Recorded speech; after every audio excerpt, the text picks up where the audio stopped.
Brittney Griner was in a Russian prison, and you would think that someone who has returned to American soil after such an ordeal would be celebrating freedom, rather than complaining about the very fans helping fuel the resurgence of the WNBA. But no, instead of gratitude, what we saw was a complete meltdown triggered by Stephen A. Smith, delivering a brutal but accurate takedown of Griner's misguided and racially charged comments about Caitlin Clark and WNBA crowds.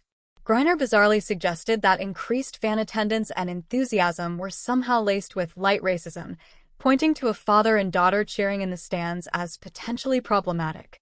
That phrase, light racism, sparked the firestorm, and rightfully so. When a professional athlete looks at normal sports excitement and interprets it as racially motivated, that's not a sign of insight. It's a sign of paranoia and a deep disconnect from reality. Stephen A. didn't let it slide.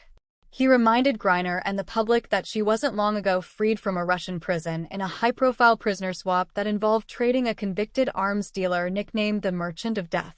The United States government literally released someone with American blood on his hands to bring her home, and now her focus is on how loud fans are at basketball games. That level of tone-deaf entitlement is exactly what Stephen A. called out, and it sent Griner into a defensive spiral. Instead of reflecting on her words, she doubled down, attacked Stephen A. personally, and acted like she was the victim for being held accountable. She said he didn't understand her experience, dismissed his analysis as ignorant, and fired off a series of emotional posts that only made things worse. Meanwhile, ticket prices for Indiana Fever games dipped when Caitlin Clark was injured, proving that fans aren't showing up out of racism. They're showing up to watch exciting, competitive basketball. The irony is that Griner complained about crowd noise being disruptive, but she became the biggest distraction of all with her own comments. Stephen A. took it further, pointing out that professional sports are supposed to be entertainment, where fans pay money to get loud, cheer, and be part of the experience. Players in the NBA, NFL, and other leagues don't complain about fan noise, they thrive on it.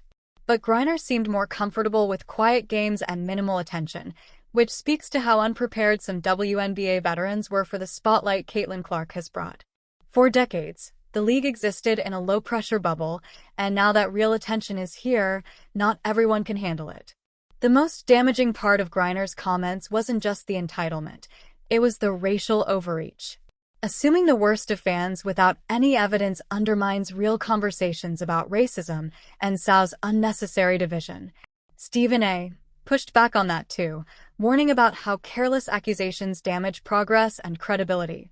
Griner didn't take that well. Instead of accountability, she gave the world defensiveness, emotional reactions, and victimhood. The timing couldn't have been worse. The WNBA is finally gaining traction, revenue is up, new fans are coming in, and instead of riding the wave, Griner is complaining about the very thing lifting the league. Her meltdown showed how out of touch she is and confirmed every criticism Stephen A. made. The lack of support from her peers said everything.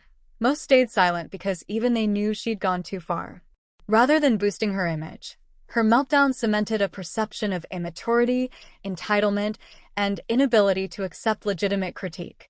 And now the prison rescue angle will forever shadow her career, not because people want to bring her down, but because it's a constant reminder of how much was done to bring her home, only for her to squander goodwill by complaining about fans cheering. Stephen A. didn't need to insult her, he let her own words do the damage, and the public saw it all unfold. In the end, Griner tried to play victim and lost, because when Stephen A. calls you out, you better have the receipts, and she didn't.